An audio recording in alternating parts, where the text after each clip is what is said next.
How do we trust God with our relationships and future family? Dang, you're going into it right away? Yeah, you think I'm an intro? Do you want to do the intro? How could I ever do such a thing? How could I ever take that limelight from you? Oh, I couldn't bear it. It's because that one time you did that. Okay, intro, calm down. It was It's okay. terrible. Just go, man. Just go. But that's a fantastic question that we're going to be answering in this episode today. What's up, everybody? Welcome to the End of Fire podcast. What's up, everybody? Welcome to. What's up, everybody? Welcome to the End of Fire podcast. We appreciate you guys tuning in, whether you're listening on Spotify, iTunes, or watching us on the YouTubes. Or on the YouTubes. And the most important link you should be checking in the description is the Patreon. Yes. To join the most amazing, strongest community game and be a part of it. You'll absolutely love it. Thank you to the ones who are already in it. Absolutely. Love you guys. Appreciate you. Love you guys. Yes, we do. Anyways. Today we are talking about trusting God with our relationship. What are you talking about, Danny? I would ask you the same thing. What are you talking about, bro? Why are we talking about trusting God with your relationships? Most definitely because everybody around us, including us, just love to go crazy about relationships and be like, yo, God this, yo, God this, yo, God. Nah, but as I was saying before, it's like how could you have said that before if you just started the episode? As per our conversation before the recording. Oh, so sorry, I forgot that everybody that's listening to this episode was with us in that conversation. Oh, give me a break, dude. I don't like when you say that. Anyway, as you were saying before. Sorry, excuse me. To them, it's not before. Okay, so a thought I had recently was, you like that better? You want me to say that? Cringe. Okay. Okay, go ahead. So we are just like called to, trust God with, God knows our future, right? Okay. God knows everything, and we trust Him with our future. It sounds impossible for us to all just grow up and just kind of, I don't know, never get into a relationship and always just kind of wait and like, God, you got it, and like, yeah, until like eventually we do meet that person, and then I guess the first one that we ever meet is our, one that we marry. I think that's kind of, it sounds impossible. Yeah. You feel me? And this topic, it's like, yeah, that whole the whole like, as soon as like, I grow up and it's like never anything, and then eventually that one person I do finally have feelings for, they're like, I married them, and like it's like perfect. That's like, I don't think, maybe a few, but not usually the case ever, unless a few people. Yeah, there's a few people that happens for, but a lot of people don't have that luxury, I guess. No, we don't. And they go through relationships, they go through difficulties, they go through worries and anxieties, and God really wanted it to be this person. Why is it not this person? Or God, is this the person? Or God, is this the right time? Am I ready? Are they ready? Are they ready? Should I? So much, right? Yeah. Because like I think our emotions, like I remember talking to somebody and they were telling me their feelings about somebody they had feelings for. Yeah. And it was kind of like you're young, and like that one. I remember I kind of got that word to tell them in that moment, but then like while I was giving out, I was saying that. I was like, like we kind of just emotions just kind of get get stirred up, no? Like eventually, like there is going to be somebody that you do find, and so those emotions, like I was saying, like I feel like eventually they will get stirred up, right? You will like somebody eventually, right?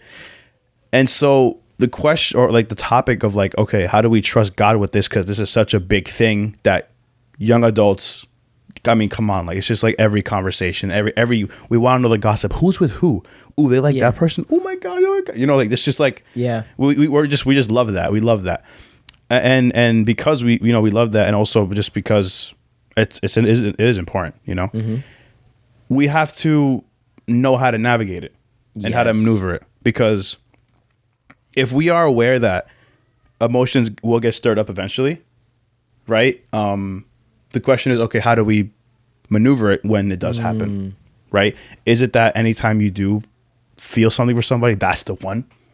Probably not, right? That's why we have to understand, how do we maneuver this? How do we trust God with these certain things, right? So, I mean, I don't know if this is a question. I mean, I think you know already. Like, how would a life look like where a person isn't trusting God with this aspect of their life? Yeah, how would that look to you? Somebody constantly worried about timing, about who they're gonna end up with, constant confusion, a lot of doubt. Yeah, a lot of doubt whether things will work out or not, and looking really far into the future. It's just a lot of bad. A lot of like just inner turmoil, no? Inner just like everything bad. And so what I think is we have to learn to bring God into everything. And so I don't know, why are some reasons that we might not bring God into these certain things? Maybe because we know, right? Maybe we have a certain interest, like, and we already know that this isn't something from God or something God wants, and so we don't want to bring God into it because we want to just be happy. We want to like please ourselves, right? Right. But ultimately, when it comes to this, we have to learn how to bring God into it. Yeah. Right. Like, not only bring God into it, but bring it to God. Right. Like don't just go do anything. Don't just move like just because you want to, just because you feel like, no. Yeah. When something does stir up, like bring it to God. Like, God, what do you think about this? You know, like like help me see, like pray to have discernment to see what it is. What should I do? How should I navigate? How should I move forward?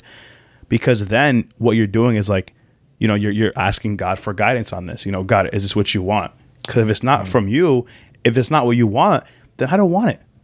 Maybe my flesh wants it, but ultimately I know that what you know is best for me, right? Not what I know, right? You know what's best, not me. So that's like a process that we need to do, right?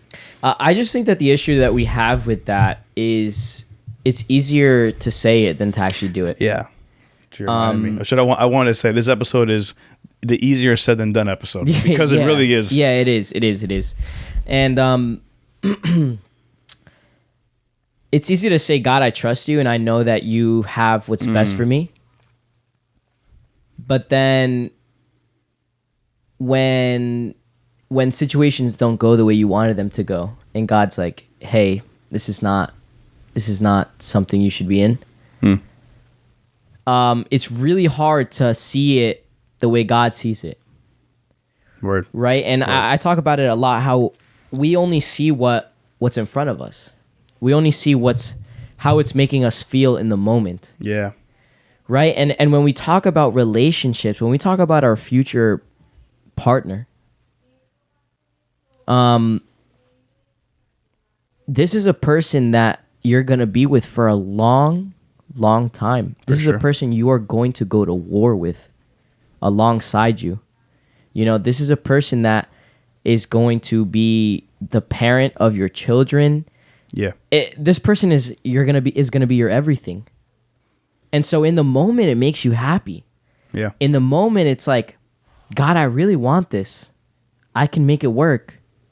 And then God is saying, you know, I see 10 years from now.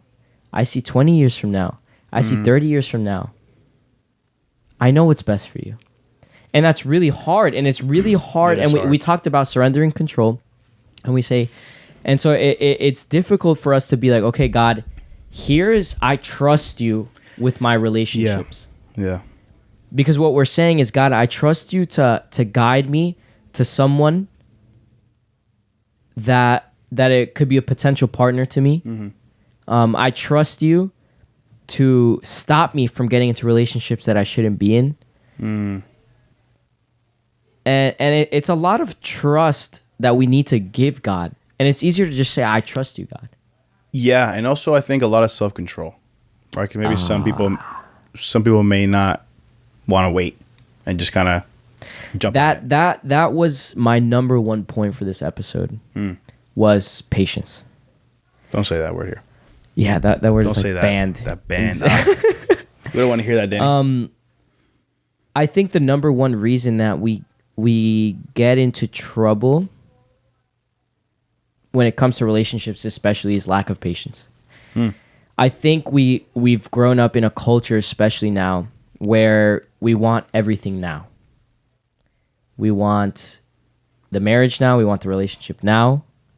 We want the big business now. Yeah. We want the money now. We want to be mature spiritually and all this stuff now. We want it now. Yeah. And I think it's because of how fast we get everything else now. Back then they didn't have, social media and phones and all that. We're kind of getting those chemical hits in our brain whenever we want. You know what I'm saying? You want something, you go to your phone and you get it. You get it, yeah. And so when that doesn't happen, especially at our pace, we freak out. We get sort of desperate. We get impatient, and we say, God, you're taking too long. I kind of like this person. Let's see where this goes. And so we kind of end up skipping the guidance part from God. Or we pretend to look for that guidance, but our ears are closed. And so we end up doing what we want to do in that moment. Yeah. And it leads us down a path of a broken heart. And that's like, I think this, the main point here is just like, man, you got to bring this to God. You can't like, intentionally look away, or intentionally start backing up a little bit from your godly friends or your Christian friends that tell you what you don't want to hear. Right. Like, or intentionally just covering your eyes. Like maybe they already told you something. Yeah. And you're just kind of like, no. Like it's so important. It's so important. Like for anything, like when it comes to this too, just like this most like important decision, right? Second most, first is like giving life to Jesus. Second is like who you're going to marry, right? It's so important. You got to bring it to God. You got to get some spiritual, you need to get some spiritual guidance from maybe a person, definitely a person older than you, maybe a mentor, maybe a pastor, any church leader, somebody that you can trust, that who's wise, pray about it, fast about it, pray and fast, everything, right? Like just get some guidance on this. Like don't do things just cause. I mean, we were talking about it before. I know I made fun of you for the conversation before that. Oh, but they weren't here before. They weren't here. Stop. And, we kind of said, going off of the impatient thing and the timing, when you do get married, you're kind of like, oh, I'm already here. Yeah. I was going crazy for that long. This is fun and all, but like, it's not the end all be all. Yeah. It's not the end of the goal. Like you get married and that's it. It's not like heaven. Your life's complete. Yeah. It's not like you're going to get into heaven, which is something we got told by somebody who was married. Exactly. Right. Like we were told that. I was told that. I was like, it's not the end all be all. Right. Right. Of course, like we all want the social media videos and the cuteness. It's just anybody wants that. Right. Yeah. But like you said, it's not like once you do that, you're done for life, set for life. Oh, you're good. Like, no, you're still gonna have trials and everything. You're still gonna be, God's still gonna be leading you. You're still gonna be doing things. It's just like like right now, of course, like we were saying, it's so hard to see that right now. But I bet you when we're there, we're gonna be like, oh, okay, cool. I understand. We were beasting a long time ago, but now we're like, oh, we're here now. Yeah. Same thing with what I said before about like, it's so hard for us to see that reaching the top of like of when it comes to it, in terms of money and power and fame and all that, reaching the top. It's so hard now to see that won't fulfill you until you want to get there, right? And then you get there and you do all things and you're like, oh wait, this is actually not fulfilling me and satisfying my soul. Yeah. It's so easy it's easy to see that when we're there, but it's so hard to see when we're over here, right? Which is why we waste so much time trying to get there, and then eventually we just realize that's not actually not Jesus. So and with something so delicate and important, Yeah. What happens is we kind of, when we rush, when we say, okay, you kind of feel like your time is running out, you're getting older, you know, you really want it, you're just like, God, I waited too long, I've done this, I've done that, I've been faithful to you, where's my freaking spouse? Like, why is this not happening? And so you end up entering like a season of kind of, I don't want to say desperation, but a season of rushness where you're just like, you know what, like, I need this right now. And so what happens when you enter that season of being in a rush is a lot of your original guidelines get blurred out. And so you're no longer seeking that guidance and being delicate with what you're listening to, delicate with how am I going to approach this. You're kind of like, all right, let's just make it happen. Let's just make it happen. And so we need to be very, very careful. The number one, if you get anything out of this episode, and it's the word that we said we banned, but it's the reason we banned it is because we're just tired of hearing it. But it's the most true thing ever. Yeah. Is that patience. There will come a time where you will be single for the last day ever in your whole life. Whoa. Because if you're a believer, you know that it's till death. You are going to be this person until you die. You're going to be with this person. And so there will come a day where you will be single for the last day ever. For the last day ever. Like you are officially going to be a part of somebody else's life forever. Yeah. You know what I'm saying? It's cool. Yeah. And so that's why God tells us to enjoy that season of singleness. Because it's kind of, in comparison to the rest of your life, it's pretty short. A lot of you are like, "Oh, I've been single for a long time." It's like, yeah, but in comparison to how long you're going to be married, it's pretty short. Yeah. And it's difficult to enjoy it. It is difficult to enjoy because we just want that, but right. Yeah. But then, as my neighbor was saying, telling me too, like I remember I was leaving his house, and like I remember he just told me, he was like, "Yeah, go and enjoy your 19-year-old single life. Go enjoy that." And I was like, "All right." As a joke, but like, you know, he's saying that, and it's like, yeah, like I should enjoy it. I have so much time to give to God. I have so much time to do this. I have so much time to do that. Yeah, let me enjoy it. Let me use it wisely, because I am in this season of singleness. Like you said, there is gonna come a time where it's no longer like that. Right. And like just some verses I do want to share, just to, you know, just to remember, just to remind.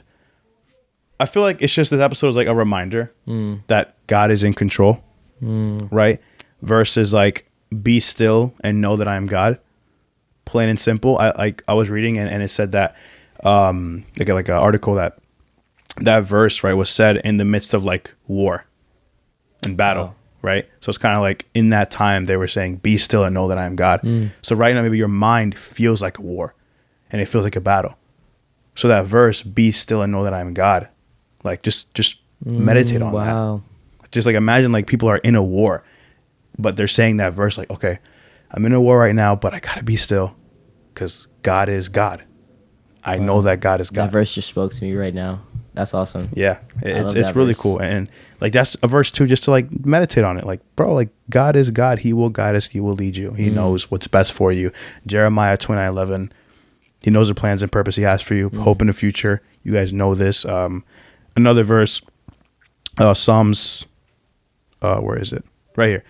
You saw me before I was born. Every day of my life was recorded in your book. Every moment was laid out before a single day had passed.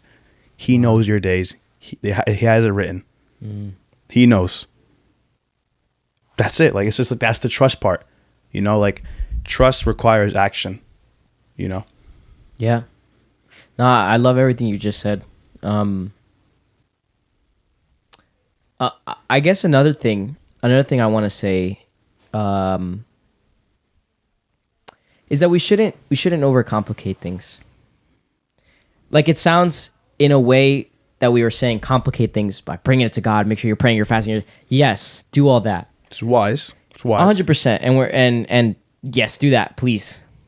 But at the same time, if you truly know God's character, you know how He wants us to live.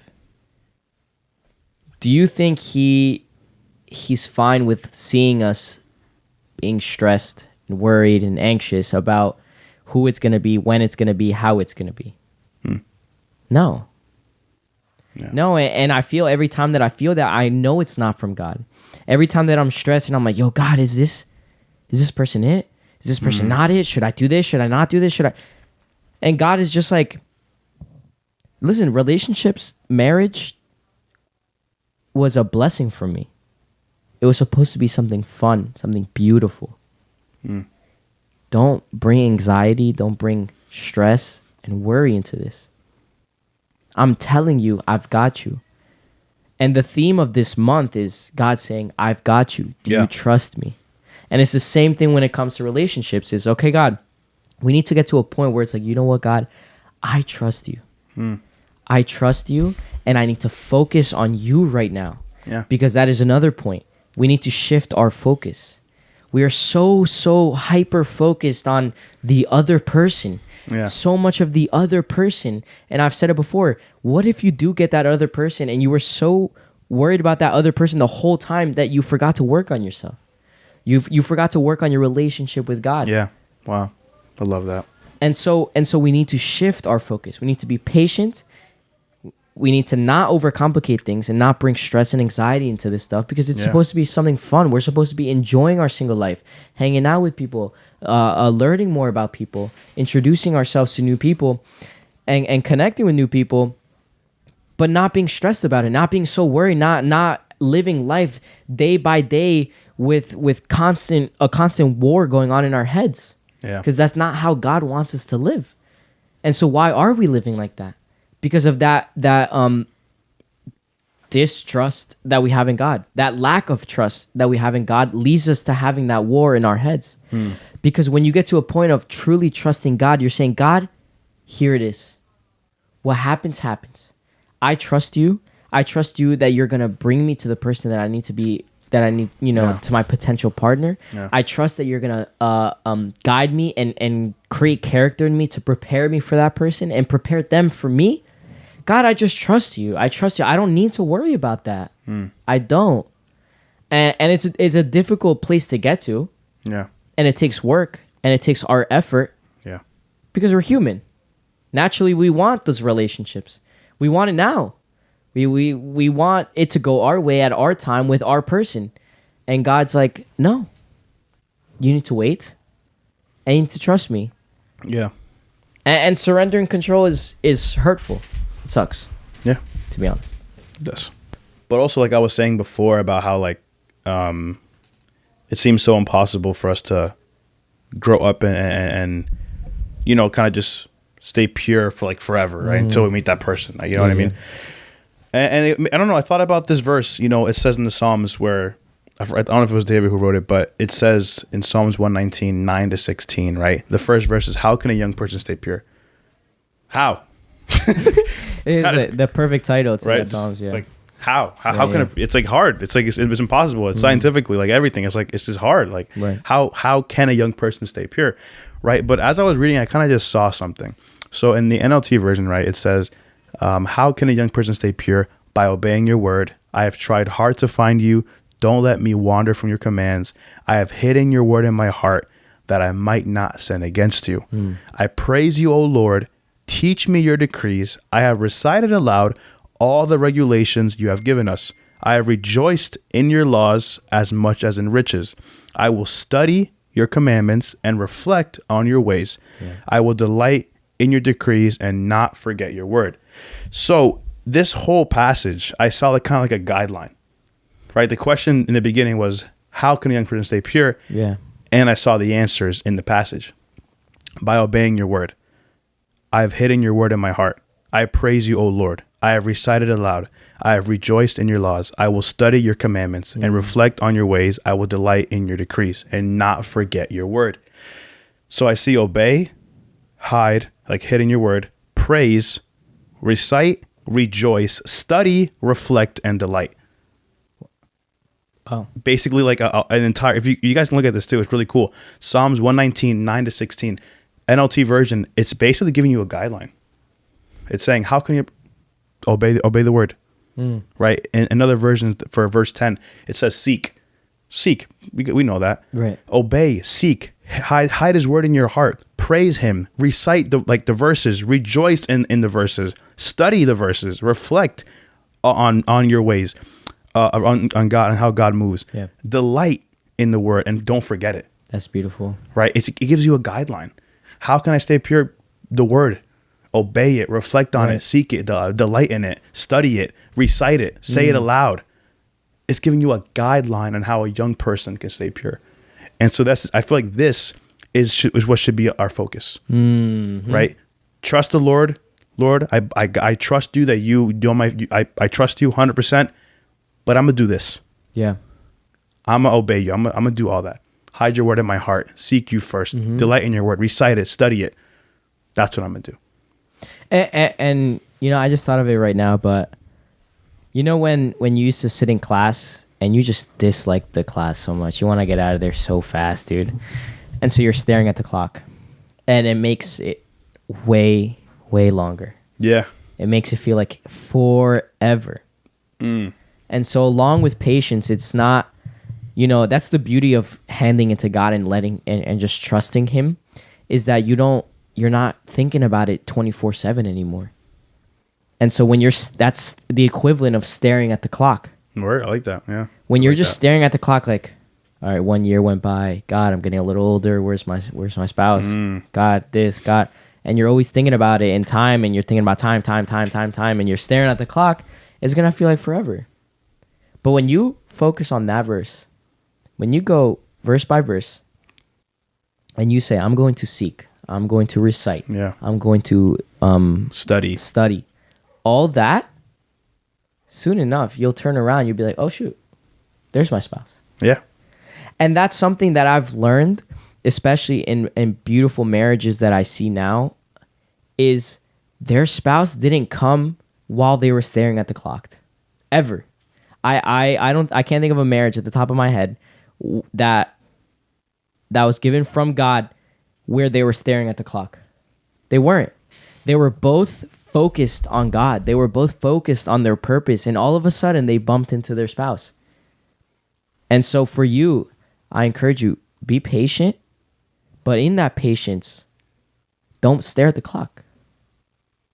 Don't stare at the clock. Like that. Instead, focus on this. Focus on that verse. Psalm 119. What a beautiful verse, man. It's a That's guideline. Beautiful. That's awesome. Give it to God. Give it to God. Give it to God. Give it to God. Yo, we have a fantastic episode coming up after this one. Yes, we do. This whole month is fantastic. And the month after this, and the month after that, we have... We appreciate you guys tuning in, whether you're listening on Spotify, iTunes, or watching us on YouTube. We love you. We appreciate you guys staying until the end. And we'll see you guys for the next episode. Peace out, everybody. Peace.